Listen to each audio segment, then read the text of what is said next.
السلام علیکم۔ B H S کی اردو آن لائن کلاس میں کلاس 4 کو ایک بار پھر خوش آمدید۔ جیسا کہ آپ جانتے ہیں ہمارا پچھلا لیسن کمپلیٹ ہو چکا ہے۔ آج ہم ریڈنگ کریں گے سبق 23-7-7 کی، جو کہ صفحہ نمبر 105 سے لے کر 107 پر موجود ہے۔ سبق کی ریڈنگ کے بعد ہم نے کیا سیکھنا ہے کہ ہم سوالات کے جوابات دے سکیں، نمبر 2 مشکل الفاظ کا مطلب سمجھ سکیں اور محاورات کا مطلب سمجھیں۔ تو آئیے اب ہم ریڈنگ کرتے ہیں۔ لالو اور رحیمو ایک ہی گاؤں میں رہنے والے لوگ تھے۔ لالو کا اصل نام لال محمد، جو کہ گاؤں سے باہر جس کی 10 ایکڑ زمین تھی اور وہ اس پر کاشتکاری کیا کرتا تھا، یعنی کھیتی باڑی۔ رحیمو کا اصل نام رحیم بخش تھا، جو کہ پیشے کے لحاظ سے ایک کمہار یعنی مٹی کے برتن بنانے والا تھا، لیکن ان دونوں میں سانپ اور نیولے کا بیر تھا۔ سانپ اور نیولے کا بیر مطلب شدید خطرناک دشمنی۔ اب یہ دونوں ایک دوسرے سے لڑنے کے لیے ہمیشہ تیار رہتے، ایک دوسرے کے نیچا دکھانے کے لیے ہمیشہ دعائیں کرتے رہتے۔ سارے گاؤں والے بھی ان کے جھگڑے سے بہت پریشان تھے۔ بڑے بوڑھے انہیں سمجھاتے بجھاتے، مگر وہی ڈھاک کے 3 پات، یہ ایک محاورہ یعنی ویسی کی ویسی ضد قائم۔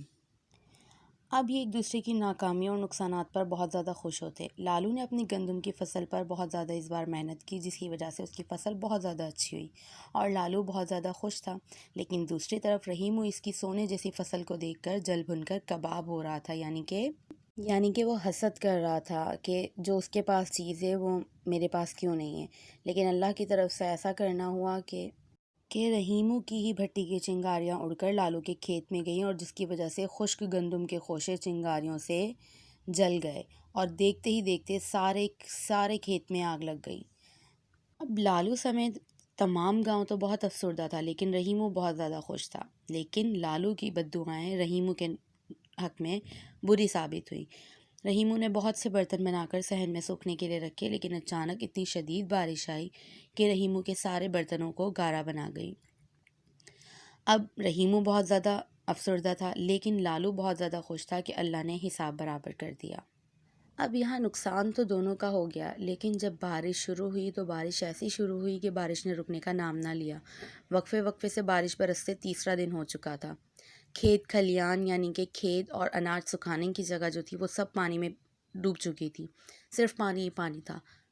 جب سیلاب آیا تو جن لوگوں کی چھوٹی چھوٹی سی جھوپڑیاں بنی تھیں وہ سب پانی میں بہہ گئیں، اور جن کے پکے گھر بنے تھے وہ سب محفوظ رہے۔ اب لالو کا گھر پکا تھا اور رحیمو کا گھر کچا اور نیچا بھی تھا۔ اس کے گھر میں پانی داخل ہو چکا تھا، لیکن رحیمو اپنے بچوں کو لے کر اپنے گھر کے اوپر پلاسٹک اوڑے بیٹھا ہوا تھا۔ رحیمو کے بچے بہت زیادہ چھوٹے تھے، وہ اپنے بچوں کو اپنے گھر کے اوپر چھت پر پلاسٹک اوڑے بیٹھا تھا۔ لالو بھی اپنے گھر کی اوپر والی منزل پر کھڑے ہو کر یہ سب نظارہ دیکھ رہا تھا، لوگوں کو دیکھ رہا تھا۔ اتنے میں اس کی نظر رحیمو پر بھی پڑی، اور رحیمو کی حالت دیکھ کر وہ بہت زیادہ خوش ہوا۔ اس کے ہاتھ میں چائے کی ایک پیالی تھی۔ اسے اپنے اوپر بہت زیادہ غرور ہوا کہ آج میں محفوظ ہوں، اور جو میرا دشمن تھا وہ آج بری حالت میں ہے۔ وہ چائے کی چسکیاں بھرتا ہوا رحیمو پر مسکراتی نظر ڈالتا ہوا ہنسنے لگا۔ موسم کے مزے کے لیے اس نے اپنے ہاتھ میں ایک ریڈیو پکڑا ہوا تھا۔ جیسے ہی اس نے اس کا بٹن دبایا، اس کے کان میں قرآن پاک کی سورۃ الحدید کی آیت نمبر 23 کے ترجمے کی آواز آئی کہ اللہ تعالیٰ کسی بھی اترانے والے اور شیخی بھگاڑنے والے کو پسند نہیں کرتے ہیں۔ شیخی بھگاڑنا مطلب اپنی بڑائی ظاہر کرنا کہ میں بڑا ہوں، میرے پاس زیادہ چیزیں، میرے پاس زیادہ دولت ہے۔ تو جب لال محمد نے یہ آیت سنی کہ اللہ اترانے والے اور شیخی بھگاڑنے والے کو اپنے قریب نہیں کرتا، اپنا دوست نہیں بناتا، تو اسی وقت وہ اس بارے میں سوچنے لگا، اور اس کی نظر گلی میں پڑی تو وہ حیران رہ گیا کہ ایک ٹوکری کے اندر ایک تنکوں کا ٹوکرا ہے جو روانی سے پانی میں بہہ رہا ہے، لیکن اسی کے اندر ایک سانپ بیٹھا ہے، اور اس کے ساتھ ایک ننھی سی چڑیا اپنے پروں میں چھپائے اپنے بچوں کو لے کر بیٹھی ہے۔ مصیبت کی اس گھڑی میں سانپ نے چڑیا کے بچوں کو کوئی نقصان نہیں پہنچایا۔ سانپ کبھی بھی چڑیا کے بچوں کو زندہ نہیں چھوڑتا ہے، لیکن جب وہ مشکل وقت تھا تو سانپ نے بھی چڑیا کے بچوں کو کوئی نقصان نہیں پہنچایا، اور وہ ایک ہی جگہ پر ایک ہی ٹوکری میں ایک دوسرے کے ساتھ وہ مشکل وقت گزار رہے تھے۔ کہتے ہیں نا کہ جسے ہدایت اللہ تعالیٰ نے دینی ہو، اپنے قریب کرنا ہو، تو اسے ایک لمحے میں بھی ہدایت دے دیتے ہیں۔ تو اس ایک آیت سے لالو کے دل میں بھی اللہ تعالیٰ نے رحم ڈال دیا، اور وہ فوراً سے رحیمو کے گھر گیا، اس سے معافی مانگ کر اس کے بچوں کو اپنے ساتھ اپنے گھر لایا۔ رحیمو جو تھا وہ لالو کے رویے سے اتنا متاثر ہو چکا تھا کہ اس نے بھی تمام نفرت کو بھلا دیا، اور ان کی دشمنی دوستی میں بدل گئی، اور ان کی دوستی اتنی پختہ ہو گئی کہ پورے گاؤں کے لوگ ان کی دوستی کی مثالیں دینے لگے۔